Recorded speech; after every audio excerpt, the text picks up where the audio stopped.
നമസ്കാരം എല്ലാ പ്രിയപ്പെട്ട പ്രേക്ഷകർക്കും പുതിയൊരു ദിവസത്തിലേക്ക് സ്വാഗതം. ഇന്ന് മാർച്ച് 20. മാർച്ച് 20ന്റെ പ്രത്യേകത എന്താണെന്നറിയോ? ഇന്ന് ഇന്റർനാഷണൽ ഡേ ഓഫ് ഹാപ്പിനെസ് ആയി ഐക്യരാഷ്ട്രസഭ ആചരിക്കുന്ന ദിവസമാണ്. അതായത് സന്തോഷത്തിൻ്റെ ദിവസം. നമ്മുടെയൊക്കെ ചുറ്റും നമ്മൾ സന്തോഷമില്ലാതിരിക്കാൻ വേണ്ട ഒരുപാട് കാര്യങ്ങൾ നടക്കുന്നുണ്ട്.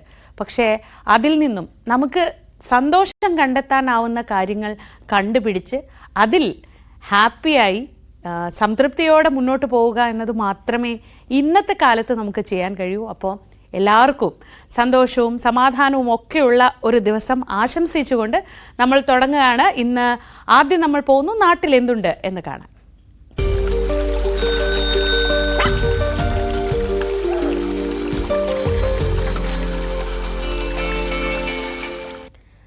റംദാൻ കാലമല്ലേ, നമുക്ക് ഒരു റമദാൻ നോമ്പ് തുറ വിഭവത്തിൽ നിന്ന് തുടങ്ങാം. പരിശുദ്ധ റംദാൻ മാസത്തിൽ നോമ്പ് തുറ വിഭവങ്ങളിൽ ഒരു താരത്തെ പരിചയപ്പെടുത്തുകയാണ്. മീത്തല ചമ്പാട് ജുമാ മസ്ജിദിലെ മസാല കഞ്ഞിയാണ് ആ താരം. പ്രത്യേക ചേരുവകളൊക്കെ ആയി തയ്യാറാക്കുന്ന ഈ മസാല കഞ്ഞിയുടെ രുചി തേടി നിരവധി ആളുകളാണ് നോമ്പ് തുറക്കാൻ മീത്തല ചമ്പാട് ജുമാ മസ്ജിദിലെത്തുന്നത്. കഴിഞ്ഞ 10 വർഷങ്ങളായി മീത്തലെ ചമ്പാട് ജുമാ മസ്ജിദിലെ പ്രധാന നോമ്പുതുറ വിഭവമാണ് മസാലക്കഞ്ഞി. വ്യത്യസ്തമാർന്ന ചേരുവകളിലാണ് മസാലക്കഞ്ഞി ഉണ്ടാക്കുന്നത്. ബീഫ്, ചിക്കൻ എന്നിവയിൽ ഏതെങ്കിലും പ്രധാന ചേരുവയായി മസാലക്കഞ്ഞിയിൽ ഉണ്ടാകും. വിവിധ പ്രദേശങ്ങളിൽ നിന്നുള്ളവർ പോലും മസാലക്കഞ്ഞി തേടി എത്താറുണ്ട് എന്നാണ് മഹല്ല് സെക്രട്ടറി ഇ അഷ്റഫ് പറയുന്നത്. പല തരത്തിലുള്ള മസാലകളും ചേർത്തുകൊണ്ട് ശരീരത്തിന് ഒരു ഔഷധ ഗുണമുള്ള രൂപത്തിലാണ് ഇത് സജ്ജീകരിച്ചിട്ടുള്ളത്. വളരെയധികം ശാരീരികമായിട്ടും അതുപോലെ തന്നെ ഹെൽത്തി ആയിട്ടുള്ള ഒരു ഫുഡായിട്ടാണ് ഇതിനെ കാണുന്നത്. അപ്പോൾ അത് ആസ്വദിക്കാൻ വേണ്ടി അല്ലെങ്കിൽ അതിൻ്റെ രുചി നുകരാൻ വേണ്ടി പല ഭാഗത്തുനിന്ന് ആളുകൾ എത്തിച്ചേരുന്നുണ്ട്. മസാലക്കഞ്ഞിയുടെ പ്രാധാന്യം അറിഞ്ഞ് പല മസ്ജിദുകളിലേക്കും ഇവിടെ നിന്നും മസാലക്കഞ്ഞി കൊണ്ടുപോകാറുണ്ട് എന്ന് പാചകക്കാരനായ അഫ്സലും പറയുന്നു. സാധാരണ നോമ്പ് പറഞ്ഞാൽ നമുക്ക് എന്ത് കഴിച്ചാലും നെഞ്ഞരിച്ചിലും ഇതെല്ലാം ഉണ്ടാവും. ഇത് എരിവും പുളിയും അതെല്ലാം ഉണ്ട് ഇതിൽ. ഇത് കഴിച്ചാൽ നെഞ്ഞരിച്ചിൽ അങ്ങനത്തെ ഒന്നും ഉണ്ടാവില്ല. നല്ല റായത്തായിട്ടുണ്ടാവും. Nazeer Idavalath, T K Faisal, T K Jaleel, Ibrahim Meethal, നോമ്പുതുറ കമ്മിറ്റി കൺവീനർ CP സലീം എന്നിവരാണ് കഞ്ഞി ഉണ്ടാക്കാൻ നേതൃത്വം നൽകുന്നത്. മസാലക്കഞ്ഞി ഏറെ ഔഷധപ്രദമാണ് എന്നും അത് നൽകുന്ന ഊർജം ചെറുതല്ല എന്നും വിശ്വാസികളും പറയുന്നു. ചമ്പാടിന് മാത്രമുള്ള ഒരു പ്രത്യേകതയാണ് ഈ മസാലക്കഞ്ഞി. മസാലക്കഞ്ഞി കുടിക്കാൻ വേണ്ടിയിട്ട് പല സ്ഥലത്തും പല ആൾക്കാരും വരുന്നുണ്ട്. എല്ലാവർക്കും നല്ല അഭിപ്രായമാണ് മസാലക്കഞ്ഞിയെ പറ്റിയിട്ട്. അതെല്ലാ റമദാൻ മാസത്തിലും എല്ലാ നോമ്പിലും ഇവിടെ പല ദിവസങ്ങളായിട്ട് വിതരണം ചെയ്യുന്നുണ്ട്. ഇത് ഔഷധ കഞ്ഞിയാണ്. 10-15 വർഷത്തിന് മേലെ ഇവിടുന്ന് ഇത് ഉണ്ടാക്കിയിട്ട് പല വീട്ടുകാരും വന്നിട്ട് ഇവിടുന്ന് കൊടുക്കാറുണ്ട്. പല മഹലിൽ നിന്നും ആൾക്കാർ ഇവിടെ വരാറുണ്ട്. ഇത് കുടിച്ചാലും നല്ല നോമ്പ് തുറന്നതിന് ശേഷം നല്ല ഉന്മേഷം ഉണ്ടാവും. ന്യൂസ് 18 കണ്ണൂർ. ഞാൻ നേരത്തെ പറഞ്ഞില്ലേ ഹാപ്പിനെസ്സിൻ്റെ കാര്യം. ഓരോ മനുഷ്യന്മാരും അവരവരുടെ സന്തോഷം കണ്ടെത്തുന്നത് വ്യത്യസ്തമായ രീതിയിലാണ്. ഒരു വീട്ടമ്മയെ പരിചയപ്പെടുത്താം. വ്യത്യസ്തമായ രീതിയിൽ സന്തോഷം കണ്ടെത്തുന്ന ഒരു വീട്ടമ്മ. പുറംചട്ടയടക്കം ഖുറാന്റെ അതേ മാതൃകയിൽ കൈയെഴുത്ത് പ്രതി തയ്യാറാക്കിയിരിക്കുകയാണ് കാസർഗോട്ടെ ഈ വീട്ടമ്മ. ഒരു വർഷത്തെ, കൃത്യമായി പറഞ്ഞ 750 മണിക്കൂറുകളുടെ പരിശ്രമത്തിന്റെ ഫലമാണ് ഈ കൈയെഴുത്ത് പ്രതി.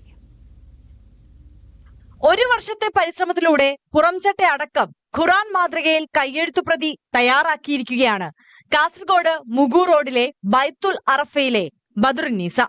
2024 ജനുവരി മുതൽ 2025 ജനുവരി വരെ 750 മണിക്കൂറുകൾ ചെലവിട്ടാണ് ബദറുന്നീസ ഈ കയ്യെഴുത്തുപ്രതി പൂർത്തിയാക്കിയത്. കാലിഗ്രഫിയോ ചിത്രകലയോ പഠിച്ചിട്ടില്ലാത്ത ബദറുന്നീസ ഇത്ര മനോഹരമായി ഖുറാൻ പതിപ്പ് തയ്യാറാക്കിയത് എങ്ങനെയാണ് എന്നാണ് പരിചയക്കാരെല്ലാം ചോദിക്കുന്നത്. പകർപ്പ് അതേ മാതൃകയിൽ തയ്യാറാക്കാൻ ഓരോ പേജിലും പുറംചട്ടയിലും ചിത്രപ്പണി ആവശ്യമായിരുന്നു. കാലിഗ്രഫി എഴുതുന്ന പേനയും പേപ്പറും ഒന്നും അതുവരെ കണ്ടിട്ട് പോലുമില്ല ബദറുന്നീസ. ബുക്ക് സ്റ്റോളിൽ പോയി ചോദിച്ചു മനസ്സിലാക്കിയാണ് ഇവ വാങ്ങിയത്. ഓൺലൈനായി ഖുറാൻ പഠനത്തിന് ചേർന്നതോടെയാണ് ഖുറാൻ എഴുതണമെന്ന് തോന്നിയത്. ഭർത്താവ് അബ്ദുള്ള പ്രവാസിയായിരുന്നു. 4 മക്കളും വിദേശത്തേക്ക് പോയതോടെയാണ് കിട്ടിയ ഒഴിവു സമയത്ത് കയ്യെഴുത്തുപ്രതി തയ്യാറാക്കാൻ തീരുമാനിച്ചത്. കഴിഞ്ഞ 6 വർഷമായി ഖുറാൻ വിദ്യാർത്ഥി കൂടിയാണ് ബദറുന്നീസ. ന്യൂസ് 18 കാസർഗോഡ്. മലപ്പുറം വെണ്ടല്ലൂരിലെ കർഷക കൂട്ടായ്മ നേതൃത്വം നൽകുന്ന ഡ്യൂ സ്റ്റാർ മെലൺ, തണ്ണിമത്തന്റെ പേരാണ്, ഡ്യൂ സ്റ്റാർ മെലൺ വിളവെടുത്തു. ജനപ്രതിനിധികളും നാട്ടുകാരുമൊക്കെ ആ നാടിന്റെ കൂട്ടായ്മയുടെ വിളവെടുപ്പിന്റെ ഭാഗമായി വെണ്ടല്ലൂർ പൈങ്കണ്ണൂരിലെ 3 ഏക്കറിലെ തണ്ണിമത്തൻ 100 മേനി വിളവാണ്. വെണ്ടല്ലൂർ പൈങ്കണ്ണൂരിലാണ് 3 ഏക്കറിൽ തണ്ണിമത്തൻ കൃഷി വിളവെടുപ്പ് നടന്നത്. വെണ്ടല്ലൂരിലെ കർഷക കൂട്ടായ്മയുടെ നേതൃത്വത്തിലാണ് തണ്ണിമത്തൻ കൃഷിയും വിളവെടുപ്പും.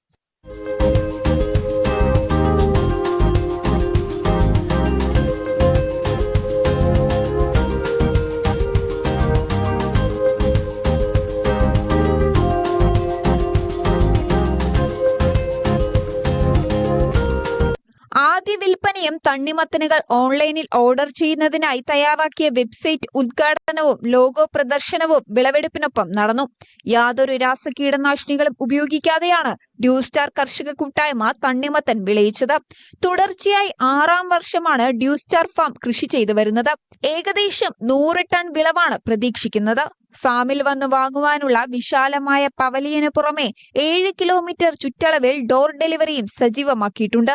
ന്യൂസ് 18 തിരൂർ. നാടിനെ മാലിന്യമുക്തമാക്കാനുള്ള ആഹ്വാനവുമായി തൊഴിലുറപ്പ് തൊഴിലാളികൾ ഇറങ്ങുന്നത് പുതിയ കാര്യമല്ല. അവരുടെ പ്രധാനപ്പെട്ട ജോലിയുടെ ഭാഗങ്ങളിലൊന്നാണ്. പക്ഷേ അവരൊരു നാടകവുമായി ഈ സന്ദേശം ജനങ്ങളിലേക്ക് എത്തിക്കാൻ ഇറങ്ങുമ്പോൾ അതൊരു നല്ല വാർത്തയാണ്. കൊല്ലം പരവൂർ നഗരസഭയിലെ തൊഴിലുറപ്പ് തൊഴിലാളികളാണ് നാടകത്തിലൂടെ ശുചിത്വ സന്ദേശം പകരാൻ ഒരുങ്ങുന്നത്.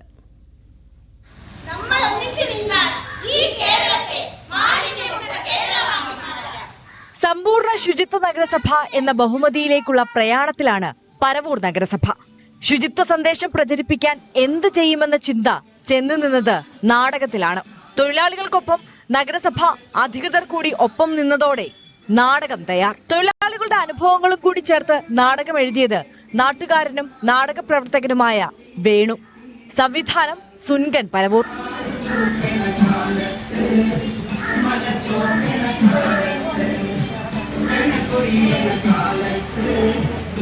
ഈ നാടകം നമ്മുടെ മാലിന്യമുക്ത കേരളം എന്ന വിഷയത്തെ അടിസ്ഥാനപ്പെടുത്തി അതിൻ്റെ പ്രഖ്യാപനവും പരിപാടികളുമായി ബന്ധപ്പെട്ടൊരു നാടകം വേണമെന്ന് നമ്മുടെ തൊഴിലുറപ്പുകാർ ആലോചിക്കുകയും അവരാവശ്യപ്പെടുകയും ചെയ്തതിൻ്റെ അടിസ്ഥാനത്തിലാണ് ഈ നാടകം രൂപപ്പെട്ട് വരുന്നത്. ഇതൊരു പക്കാ സ്ക്രിപ്റ്റാക്കിക്കൊണ്ടല്ല പരിപാടി തുടങ്ങിയത്. ഈ ഇതിലിപ്പോൾ പങ്കെടുക്കുന്ന 10 തൊഴിലാളികളുണ്ട്.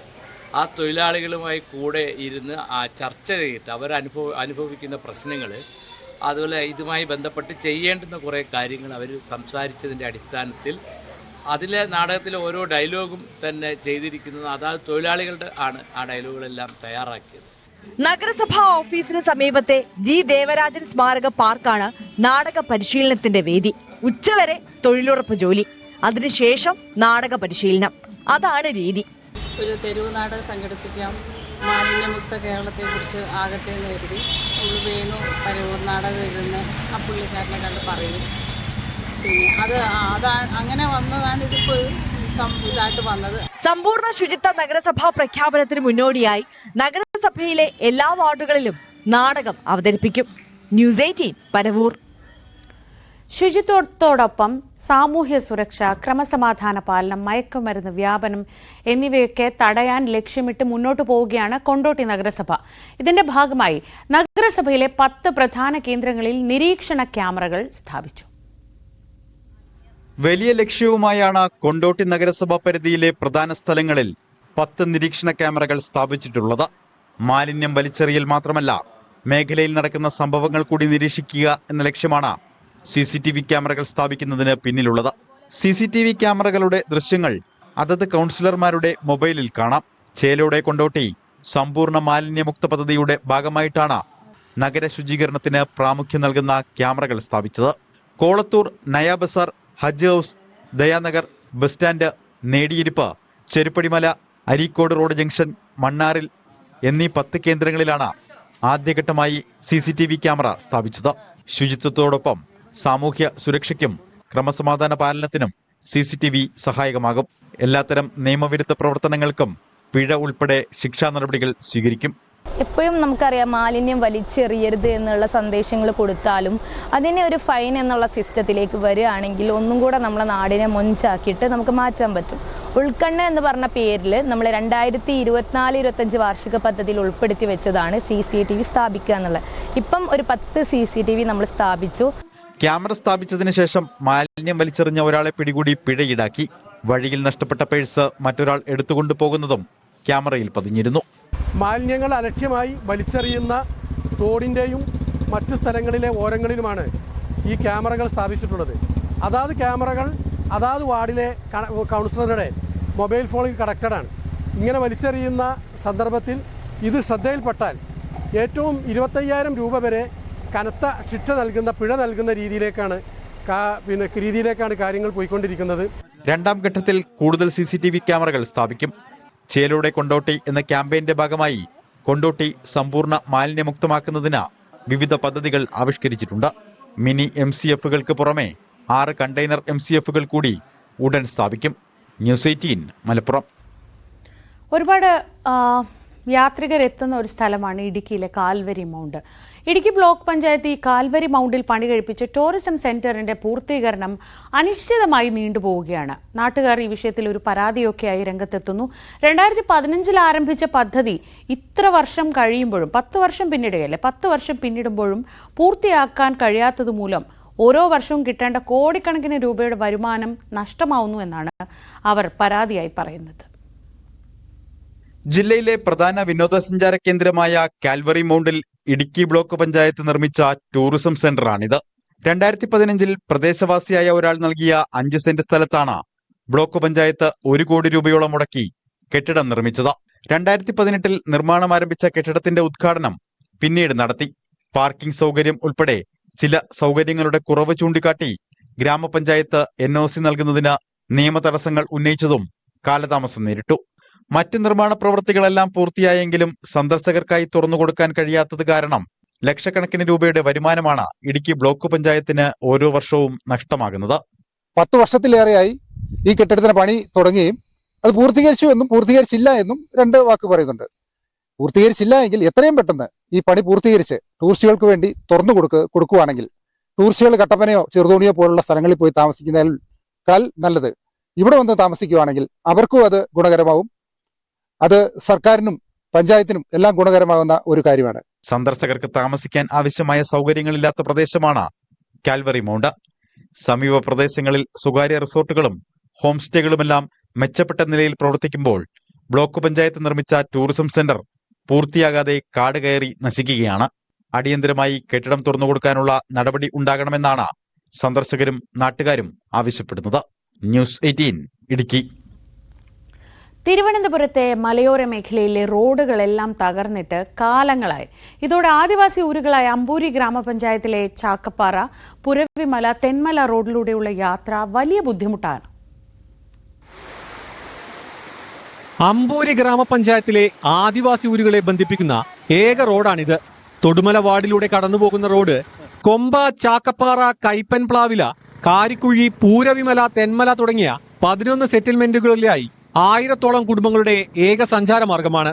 നെയ്യാറിന് കുറുകെയുള്ള പന്തപ്ലാമൂട് പാലം വഴിയും തമിഴ്നാട്ടിലെ കടയാലമൂട് വഴിയുമാണ് ഇവിടെ എത്താൻ കഴിയുക. അമ്പൂരി, പൂരവിമല സ്കൂളുകളിലെ വിദ്യാർത്ഥികൾ ഉൾപ്പെടെ 100 കണക്കിന് ആൾക്കാർ ആശ്രയിക്കുന്ന റോഡിന്റെ ശോചനീയാവസ്ഥ പരിഹരിക്കണമെന്ന ആവശ്യത്തിന് കാലങ്ങളുടെ പഴക്കമുണ്ട്.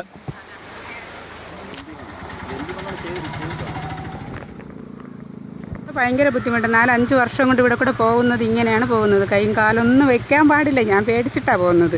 ഭയങ്കര കഷ്ടമാണ് വണ്ടി ഓട്ടിക്കാൻ. എങ്ങനെ മഴയത്തൊക്കെ ചെളിയും ചെല്ലിയും കൂടെ ഒക്കെ ആകുമ്പോൾ ഭയങ്കര കഷ്ടമാണ് വണ്ടി ഓട്ടിക്കാൻ. ഈ തൊടുമല വാർഡിലുള്ള 600-ഓളം വരുന്ന പാവപ്പെട്ട ആദിവാസികൾക്ക് വേണ്ടിയിട്ട് ഒരു റോഡ് വികസനത്തിന് ഒരു ഇതും ചെയ്യാൻ വേണ്ടിയിട്ട് ഈ വനം വകുപ്പ് തയ്യാറാകുന്നില്ല. വനം വകുപ്പിന്റെ എതിർപ്പാണ് തടസ്സമാകുന്നത്. ആനക്കുഴി പോലുള്ള പ്രാദേശിക ടൂറിസം കേന്ദ്രങ്ങളിലേക്കും ഇതുവഴിയാണ് പോകേണ്ടത്. തീണ്ടാക്കടവ് ഭാഗത്ത് മലമുകളിൽ നിന്ന് ഒഴുകിയെത്തുന്ന തോട് ഇപ്പോൾ റോഡിലൂടെയാണ് കടന്നു പോകുന്നത്. റോഡ് മൊത്തം പോയി കുഴിയായി തോടായി വെള്ളം വരെ വന്നില്ലേ. ആ ഒരു സാഹചര്യമാണ് ഇവിടെയുള്ള ഈ ചാക്കപ്പാറ മുതൽ പുരമല പീണിപ്പാറ വരെയുള്ള റോഡ്. 10 വർഷം കൊണ്ട് ഒരു മെമ്പർ ഇരിക്കുക. ഈ റോഡിനെ കുറിച്ച് ഒരു കാര്യം ചെയ്തിട്ടില്ല. നമ്മളെ ST ഫണ്ട് ഉപയോഗിച്ച് ഒരു കാര്യം ചെയ്തിട്ടില്ല. ഒരു വേറെ വണ്ടി വന്നാലും വീഴും. ഞങ്ങൾക്ക് ചെറിയ വണ്ടി ഒന്നും കൊണ്ടുവരാൻ പറ്റത്തില്ല. ഭയങ്കര ബുദ്ധിമുട്ടാണ്. ഇത് കണ്ട വീണ് ഫ്രണ്ടെല്ലാം പോയി. മഴക്കാലത്ത് നിരവധി വാഹനങ്ങൾ ഇവിടെ അപകടത്തിൽപ്പെട്ടിട്ടുണ്ട്.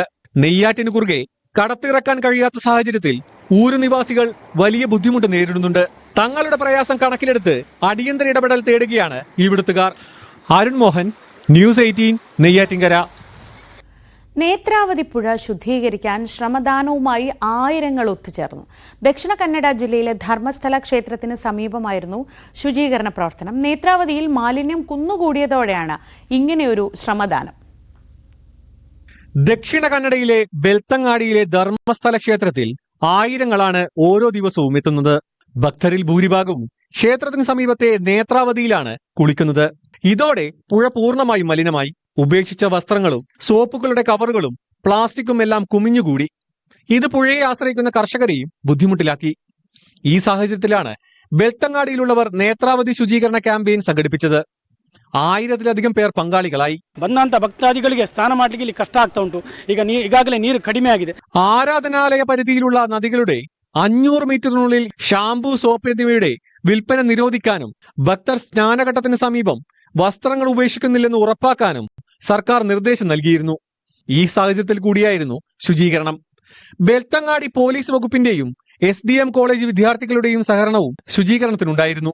ಯಾಕಂತಂದ್ರೆ ಈಗ ಈ ಊರಿನಲ್ಲಿ ಅಥವಾ ಯಾವುದೊಂದು ಟೂರಿಸ್ಟ್ ಪ್ಲೇಸ್ ಇರಲಿ, ಒಂದು ದೊಡ್ಡ ದೊಡ್ಡ ದೇವಸ್ಥಾನ ಇರಲಿ, ಅಲ್ಲಿನ ಲೋಕಲೈಟ್ಸ್ಗಳು ಹೇಳುವಂತದ್ದು ಅಂದ್ರೆ ಮೊದಲ ಕಂಪ್ಲೇಂಟ್ಸ್ ಅಂತಂದ್ರೆ പുഴ വൃത്തിയായി സൂക്ഷിക്കാൻ വേണ്ട നടപടി കൈക്കൊള്ളാനും തീരുമാനമായി. ന്യൂസ് 18 കാസർഗോഡ്. വേനൽ ചൂടിൽ സഹപ്രവർത്തകർക്ക് ആശ്വാസമൊരുക്കുകയാണ് കായംകുളത്തെ പോലീസുകാർ. കടുത്ത ചൂടിൽ ജോലി ചെയ്യുന്ന ട്രാഫിക് പോലീസുകാർക്ക് സംഭാരം എത്തിച്ചു കൊടുക്കുന്നത് ഇവരാണ്. തുറസായ സ്ഥലങ്ങളിൽ വെയിലേറ്റ് ജോലി ചെയ്യുന്ന ട്രാഫിക് പോലീസുകാർക്ക് മുടങ്ങാതെ സംഭാരമെത്തിക്കുകയാണ് പോലീസ് സൊസൈറ്റി. മിൽമയുമായി സഹകരിച്ചാണ് പദ്ധതി. ആലപ്പുഴയിലെ എല്ലാ ട്രാഫിക് യൂണിറ്റുകളിലെയും ജീവനക്കാർക്ക് സംഭാരം എത്തിക്കുന്നുണ്ട്. ആലപ്പുഴ ജില്ലയിലെ പോലീസ് ഉദ്യോഗസ്ഥർക്ക് ഈ വേനൽ സമയത്ത് സംഭാരം മിൽമയുമായി ചേർന്ന് സംഭാരം വിതരണം ചെയ്യുന്നതിന് വേണ്ടി ഉള്ള തീരുമാനം ഭരണസമിതി എടുക്കുകയും കായംകുളം പോലീസ് സബ് ഡിവിഷനിലെ ട്രാഫിക് ഡ്യൂട്ടി ചെയ്യുന്ന പോലീസ് ഉദ്യോഗസ്ഥർക്ക് എല്ലാ ദിവസവും വരുന്ന വേനൽ കടുക്കുന്ന 2 മാസ കാലയളവും എല്ലാ ദിവസവും മിൽമയുമായി ചേർന്ന് സംഭാരം വിതരണം ചെയ്യുന്ന ചടങ്ങിന്റെ കായംകുളം സബ് ഡിവിഷൻ തല ഉദ്ഘാടനമാണ് നടക്കുന്നത്. ട്രാഫിക് ഡ്യൂട്ടി ചെയ്യുന്ന ഉദ്യോഗസ്ഥർക്ക് ഓരോ പോയിന്റിലും എല്ലാ ദിവസവും സംഭാരം എത്തിച്ചു നൽകും. കായംകുളം സബ് ഡിവിഷൻ തല ഉദ്ഘാടനം കായംകുളം ഡിവൈഎസ്പി N ബാബുക്കുട്ടൻ നിർവഹിച്ചു. അപ്പോൾ അവരുടെ ആ ക്ഷീണം അകറ്റുകയും ഒരല്പനേരം ആശ്വാസത്തിനും വേണ്ടിയാണ് നമ്മുടെ ജില്ലാ പോലീസും അതുപോലെ തന്നെ ജില്ലാ പോലീസ് അസോസിയേഷൻ്റെ ആഭിമുഖ്യത്തിലുള്ള ജില്ലാ സഹകരണ സംഘവും മുന്നോട്ട് വന്നിരിക്കുന്നത്. അവരുടെ ഈ പ്രവൃത്തി ഏറ്റവും ആശംസ അർഹിക്കുന്നതാണ്. അതുകൊണ്ട് ഇനിയും വരും ദിവസങ്ങളിലും അവരുടെ ശ്രദ്ധ ഹോം ഗാർഡുകൾക്കും അതുപോലെ തന്നെ ട്രാഫിക് ഡ്യൂട്ടി ചെയ്യുന്ന പോലീസ് ഉദ്യോഗസ്ഥർക്കും ഉണ്ടാകും എന്നുള്ള ഉറപ്പ് ജില്ലാ പോലീസ് സഹകരണ സംഘം നൽകിയിട്ടുണ്ട്. വേനൽക്കാലം കഴിയുന്നതുവരെയും പദ്ധതി തുടരും. ന്യൂസ് 18 കായംകുളം. വന്ദേ ഭാരത് ട്രെയിനിന്റെ മെയിന്റനൻസ് പ്രവർത്തനങ്ങൾ ഇനി ഷൊർണൂർ റെയിൽവേ ജംഗ്ഷന്റെ മെക്കാനിക്കൽ ഡിപ്പോയിലായിരിക്കും നടക്കുക. തിരുവനന്തപുരം മംഗലാപുരം വന്ദേ ഭാരത് എക്സ്പ്രസ് ആണ് പരിപാലനത്തിനായി ഷൊർണൂരിലെത്തിച്ചത്. 18 മാസത്തിലൊരിക്കൽ വന്ദേ ഭാരത് എക്സ്പ്രസിൽ ചെയ്യേണ്ട മെയിന്റനൻസ് ആണ് ഇനി മുതൽ ഷൊർണൂരിൽ നടക്കുക. 2 ആഴ്ചയെടുത്താണ് സാങ്കേതിക പരിപാലനവും പ്രധാന സുരക്ഷാ പരിശോധനകളും ഷൊർണൂരിലെ മെക്കാനിക്കൽ വിഭാഗം ചെയ്യുക. സീറ്റുകൾ, ശൌചാലയങ്ങൾ, കർട്ടനുകൾ, സ്റ്റീൽ ഭാഗങ്ങൾ തുടങ്ങിയവയെല്ലാം ശുചീകരിക്കും. ബോഗികൾ മാറ്റിയും ചക്രങ്ങൾ അഴിച്ചും പരിശോധിക്കും. ചക്രവും ബോഗിയും ചെന്നൈ ആസ്ഥാനമായുള്ള ലോക്കോവർ കേന്ദ്രത്തിലെത്തിച്ച് തകരാറുണ്ടെങ്കിൽ പരിഹരിച്ച് റോഡ് മാർഗം തിരിച്ച് ഷൊർണൂരിലെത്തിക്കും. ഷൊർണൂർ മെക്കാനിക്കൽ വിഭാഗത്തിലെ പ്രത്യേക പരിശീലനം നേടിയ 12 ജീവനക്കാർക്കാണ് ചുമതല. 8 കോച്ചുകളടങ്ങിയ തിരുവനന്തപുരം മംഗലാപുരം വന്ദേ ഭാരത് എക്സ്പ്രസ് ആണ് ഷൊർണൂരിൽ എത്തിച്ച് മെയിന്റനൻസ് നടത്തുക. ന്യൂസ് 18 പാലക്കാട്.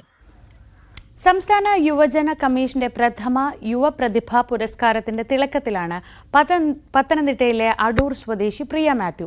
സംസ്ഥാന പാരാ അത്ലറ്റിക് മീറ്റിലെ മെഡൽ ജേതാവ് കൂടിയായ പ്രിയ മാത്യു കടന്നു വന്ന വഴികൾ പക്ഷേ അത്ര എളുപ്പമല്ല. അത് നമുക്കൊക്കെ മാതൃകയാണ്. മികച്ച ഒരു സംരംഭക കൂടിയാണ് പ്രിയ. പ്രഥമ യുവപ്രതിഭ പുരസ്കാരത്തിന് അർഹരായ 3 പേരിൽ ഒരാളാണ് പത്തനംതിട്ട അടൂർ സ്വദേശിനി പ്രിയ മാത്യു. അക്രോഡോപ്ലാസിയ എന്ന ജനിതക ശാരീരിക അവസ്ഥയെ അതിജീവിച്ച് മുന്നോട്ടു പോകുമ്പോഴാണ് അപ്രതീക്ഷിതമായി പുരസ്കാരം ലഭിച്ചത്. ജാവലിൻ ത്രോയ്ക്കും ഡിസ്കസ് ത്രോയ്ക്കും വെള്ളിയും, ഷോട്ട് പുട്ടിന് വെങ്കലവും, പവർ ലിഫ്റ്റിംഗിന് ഗോൾഡ് മെഡലുമാണ് കരസ്ഥമാക്കിയത്. ആദ്യകാലങ്ങളിൽ സമൂഹത്തിൽ നിന്നും നേരിടേണ്ടി വന്ന ചില പ്രയാസങ്ങളിൽ കുടുംബത്തിന് ഇന്ന് തെല്ലും വിഷമമില്ല. പകരം സന്തോഷവും അഭിമാനവും മാത്രമാണ് പ്രിയ മാത്യുവിനെ കുറിച്ച് പങ്കുവെക്കാനുള്ളത്. ചെറുപ്പത്തിലെ അവള് മറ്റു കുട്ടികളെക്കാൾ കൂടുതലായിട്ടുള്ള കഴിവുകൾ കാണിച്ചപ്പോൾ തന്നെ എനിക്ക് സന്തോഷമായി. പിന്നീട് അങ്ങനെ വളർത്തി കൊണ്ടുവന്ന് അപ്പം ഇവിടെ മലയാള സർവകലാശാലയിലും പന്തളത്ത് കോളേജിലും പോയപ്പോഴേ അവൾക്ക് ഏറ്റവും കൂടുതൽ കുട്ടികളുടെ ഒരു സപ്പോർട്ടും കൂട്ടുകാരൊരുപാടുണ്ടായി. അങ്ങനെയൊക്കെ ജീവിതത്തിൽ അവൾ ഒരുപാട് സന്തോഷം ഇപ്പൊ അനുഭവിക്കുന്നുണ്ട്. വികസന പഠനവും തദ്ദേശീയ വികസനവും എന്ന വിഷയത്തിൽ ബിരുദാനന്തര ബിരുദം പൂർത്തിയാക്കിയ പ്രിയ മാത്യു സംസ്ഥാന പാരാ അത്ലറ്റിക് ചാമ്പ്യൻഷിപ്പിൽ ഷോട്ട് പുട്ടിനും ബാഡ്മിന്റണിലും ഡിസ്കസ് ത്രോയിൽ വെള്ളി മെഡലും കരസ്ഥമാക്കിയിട്ടുണ്ട്. കൂടാതെ ഗ്ലാഡ് വേക്സ് എന്ന സംരംഭത്തിന്റെ ഉടമ കൂടിയാണ്. വൈകല്യത്തെ ജീവിത വിജയം കൊണ്ട് തോൽപ്പിക്കാൻ ആഗ്രഹിക്കുന്നവർക്ക് പ്രിയ മാത്യു എന്നും മാതൃകയും പ്രചോദനവുമാണ്. ന്യൂസ് 18 പത്തനംതിട്ട. മതസൗഹാർദ്ദത്തിൻ്റെ പല കഥകളും നമ്മൾ കണ്ടിട്ടുണ്ട്, എപ്പോഴും പറയാറുമുണ്ട്. സ്നേഹത്തിൻ്റെയും ഐക്യത്തിൻ്റെയും ഒരു കാഴ്ച ആലപ്പുഴയിൽ നിന്നാണ് ഇനി കാണിക്കാൻ പോകുന്നത്. റംസാൻ മാസത്തിൽ മുസ്ലിം സഹോദരങ്ങൾക്ക് ഇവിടെ നോമ്പുതുറ ഒരുക്കുന്നത് ക്ഷേത്ര കമ്മിറ്റിയാണ്, അതും ക്ഷേത്രത്തിൻ്റെ മുറ്റത്ത് തന്നെ. കണ്ടല്ലൂർ തെക്ക് പൊടിയാലിൽ വയലിൽ ക്ഷേത്രാങ്കണത്തിൽ കഴിഞ്ഞ ദിവസം ഒരു നോമ്പുതുറ നടന്നു.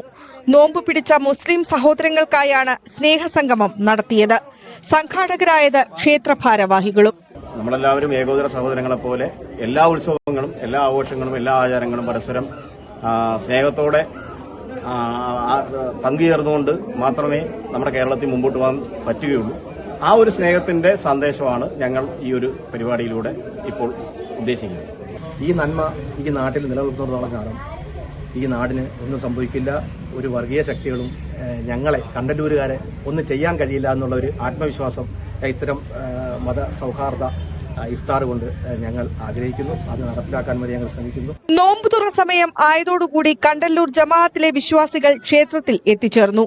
തുടർന്ന് ക്ഷേത്രം മേൽശാന്തി ടി.കെ. ശിവശർമ്മൻ, കണ്ടല്ലൂർ മുസ്ലിം ജമാഅത്ത് ഇമാം റഷീദ് ബാഖവി എന്നിവർ മതസൗഹാർദ്ദ സന്ദേശം നൽകി. ശ്ലാഘനീയമായ ഒരു പരിപാടിയാണ് ഇവിടുത്തെ ഈ ക്ഷേത്ര കമ്മിറ്റി സംഘടിപ്പിച്ചിട്ടുള്ള ഇഫ്താർ. അതുകൊണ്ട് കണ്ടല്ലൂർ ജമാഅത്തിന്റെ എല്ലാവിധ അനുഗ്രഹങ്ങളും എല്ലാവിധ ആശീർവാദങ്ങളും ക്ഷേത്ര കമ്മിറ്റിക്ക് ഞാൻ സമർപ്പിക്കുകയാണ്. കഴിഞ്ഞ വർഷവും കണ്ടല്ലൂർ തെക്ക് പൊടിയാലിലെ ക്ഷേത്ര ഭാരവാഹികൾ ക്ഷേത്രാങ്കണത്തിൽ നോമ്പുതുറ സംഘടിപ്പിച്ചിരുന്നു. ക്ഷേത്രം ഭാരവാഹികളായ നയനാനന്ദൻ, ശശിധരൻ, സീബോ ശശി, ജമാഅത്ത് ഭാരവാഹികളായ ബിജു ബഷീർ, റജി കൂട്ടുങ്കൽ, ഷൈജു ബഷീർ, ഇ സമീർ, എം കബീർ, ബിജു ഈരിക്കൽ, ഹാഷിം മണ്ണിൽ തുടങ്ങിയവർ നോമ്പുതുറയ്ക്ക് നേതൃത്വം നൽകി. ന്യൂസ് 18 കായംകുളം. സെക്രട്ടേറിയറ്റിന് മുന്നിലെ അങ്കണവാടി ജീവനക്കാരുടെ രാപ്പകൽ സമരവും ശക്തമാവുകയാണ്. നിലവിൽ 38 ദിവസമായി അവിടെ വലിയൊരു സമരം നടക്കുന്നുണ്ട്. അത് ആശാ വർക്കർമാരുടെ സമരമാണ്. അതിനു തൊട്ടടുത്ത് തന്നെ ഈ അങ്കണവാടി ജീവനക്കാരും ഒരു സമരത്തിന്റെ പാതയിലാണ്. വേതന വർധന ഉൾപ്പെടെയുള്ള ആവശ്യങ്ങൾ ഉന്നയിച്ചാണ് ഇവരുടെയും അനിശ്ചിതകാല സമരം.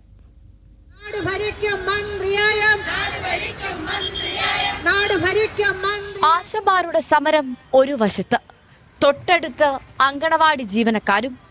INTUC സംഘടനയായ ഇന്ത്യൻ നാഷണൽ അങ്കണവാടി എംപ്ലോയീസ് ഫെഡറേഷന്റെ നേതൃത്വത്തിലാണ് സമരം. മിനിമം വേതനം 21,000 ആക്കുക, 5,000 രൂപ ഉത്സവ പത്ത് നൽകുക തുടങ്ങിയ ആവശ്യങ്ങളാണ് സമരക്കാരുടേത്. ഞങ്ങൾക്ക് കിട്ടുന്ന ഈ തുച്ഛമായ സാലറിയിൽ നിന്നാണ് ഞങ്ങൾ കറണ്ട് ചാർജ്, വാടക, പച്ചക്കറി വാങ്ങിക്കുന്നത്, വാട്ടർ ബില്ല് എല്ലാം നൽകണം. ബാക്കിയുള്ള പൈസ കൊണ്ട് ഞങ്ങളുടെ കുടുംബത്തിലുള്ള കാര്യങ്ങളൊന്നും നടത്താൻ പറ്റില്ല. ഞങ്ങൾക്ക് 10 വർഷമാകുമ്പോൾ ശമ്പള വർധനവും ഒന്നും നടന്നിട്ടില്ല. സമരത്തിന് മുൻപ് ആരോഗ്യമന്ത്രി വീണ ജോർജ് യൂണിയനുകളുമായി ചർച്ച നടത്തിയിരുന്നു. ചർച്ചയിൽ അനുകൂല തീരുമാനം ഉണ്ടാകാത്തതിനെ തുടർന്നാണ് ജീവനക്കാർ സമരത്തിലേക്ക് നീങ്ങിയത്. ന്യൂസ് 18 തിരുവനന്തപുരം. മറ്റു വാർത്തകളിലേക്ക് നമുക്ക് മടങ്ങിയെത്താം. അതിനു മുൻപ് നല്ല വാക്ക് കാണാം.